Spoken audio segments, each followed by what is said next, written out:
नहीं कर सकता। हमारी प्रगति करने के लिए हमको उसी नेहरू के रास्ते पर आना पड़ेगा, भगत सिंह की दूरदृष्टि पर आना पड़ेगा।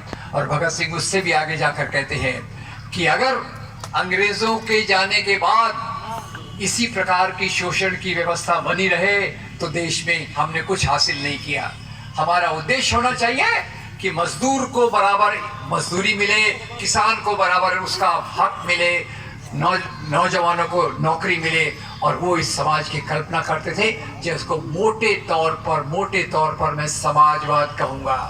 समाज की नीतियों का निर्धारण 2-4 पूंजीपतियों के हाथ में ना हो। कुछ पूंजीपति तो बन रहे हैं, कुछ तो फिर जो सरकार के करीब होते हैं वो बहुत बड़े हो जाते हैं। इसलिए हिंडनबर्ग की रिपोर्ट भी आती है तो भी हम उसके बारे में ज्यादा बात नहीं करते, उससे उलझाने के लिए इधर उधर ले जाते हैं। तो भगत सिंह के समाजवाद के सपने के बारे में आप क्या कहेंगे? ये मैं आपसे सवाल कर रहा हूं। केवल पार्टी को समाजवादी पार्टी कहना सफिशिएंट नहीं है। समाजवाद का मतलब होता है कि आप गरीबों के अधिकार, मजदूरों के अधिकार, किसानों के अधिकारों के लिए संघर्ष करें और एक बेहतर जीवन को बना सके। अब मैं कल्पना में आता हूं, अगर भगत सिंह आज यहाँ खड़े होते, आज के हालात में अगर भगत सिंह होते तो वो क्या बोलते आपको?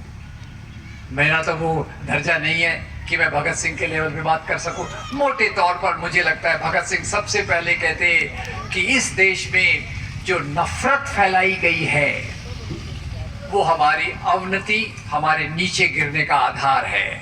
और जो नफरत धर्म के नाम पर फैलाई गई है वो नफरत को दूर करना हमारा काम है। ये वो देश रहा है जहां गंगा जमनी तहजीब सबसे महत्वपूर्ण रही है। एक तरफ अशफाकुल्ला खान का नाम आता है, बहादुर शाह जफर का नाम आता है, दूसरी तरफ बाकी उन नेताओं का नाम आता है, भगत सिंह हो, चंद्रशेखर आजाद हो। ये वो देश है जो मिली जुली परंपराओं का देश है। तो मुझे लगता है अगर आज बद्र आलम जी भगत सिंह को यहाँ ला सकते तो भगत सिंह आपको कहते सबसे पहले धर्म के नाम पे जो नफरत है उसको समाप्त करो, और ये नफरत के बदले वो मोहब्बत पैदा करो इंसान से इंसान के बीच में जो यहाँ सदियों से रहती थी। वो संस्कृति को ले आओ जहाँ मुगल दरबार में, मुगल महलों में जश्न-ए-चरागा मनाया जाता था। मेरा इशारा किस तरफ है? दिवाली, जश्न-ए-चरागा, जहाँ सूफी संत की दरगाहों पर, सूफी संत की खानका पर होली मनाई जाती थी, जहाँ उस प्रकार के उस्ताद रहते थे।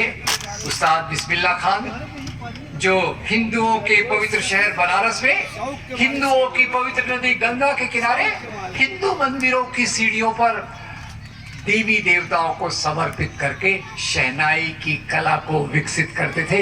ये वो देश है। और इस देश का उदाहरण देते हुए मैं एक और, मेरा बहुत प्यारी चीज है, पता नहीं आप में से कितने लोगों को पता है, एक बीबीसी के एक सर्वे का मैं उदाहरण हर जगह देता रहता हूँ। देश में हिंदू मुसलमान का मेल जोल कितना था देखना है तो इसमें देख लीजिए। बीबीसी ने एक बार सर्वे करवाया कि एनआरआई इंडियंस जो हैं उनमें जो लोग हिंदू लोग रहते हैं उनमें लोकप्रिय भजन कौन से हैं। 10 लोकप्रिय भजन में जो निकले उसमें 6 भजन गाने वाले थे मोहम्मद रफी। 6 भजन में से 5 भजन का संगीत देने वाले नौशाद अली, 4 भजन लिखे शकील बदायूनी ने, 3 भजन लिखे साहिर लुधियानवी ने।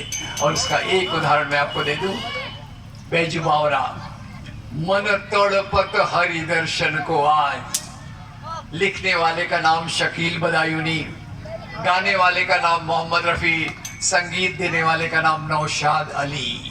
ये मेरा इंडिया है जिसको वापस लाने की अपील भगत सिंह के नाम पर मैं आपके सामने कर रहा हूं। जब तक हम धर्म के नाम पर नफरत की दीवारों को नहीं तोड़ेंगे देश का विकास होना असंभव है।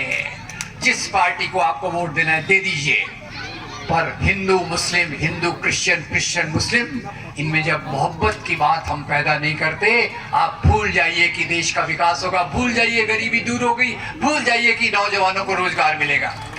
इसलिए भगत सिंह की कल्पना करते हुए मैं आज कहता हूं, एक, धर्म के नाम की नफरत को खत्म कीजिए और उसके लिए केवल भगत सिंह की जयंती मनाना, उनकी शहादत का दिवस मनाना काफी नहीं है।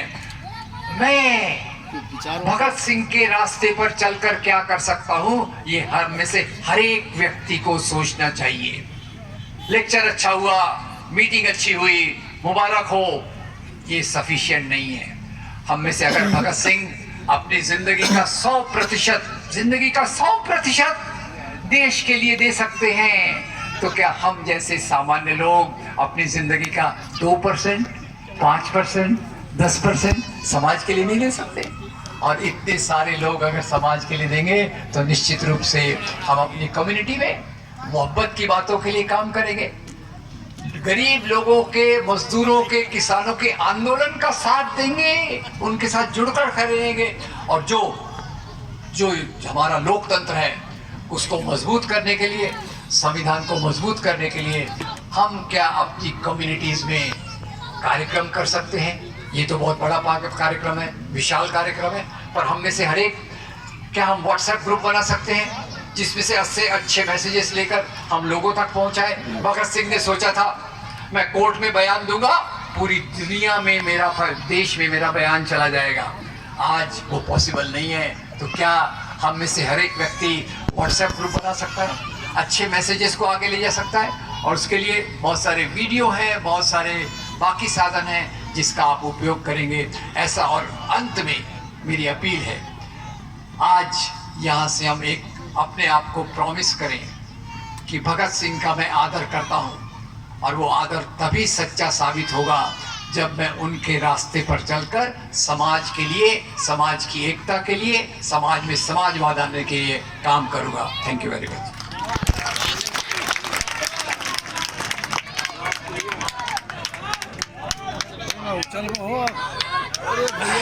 अगर किसी को कोई सवाल पूछना है, जानना है, तो वो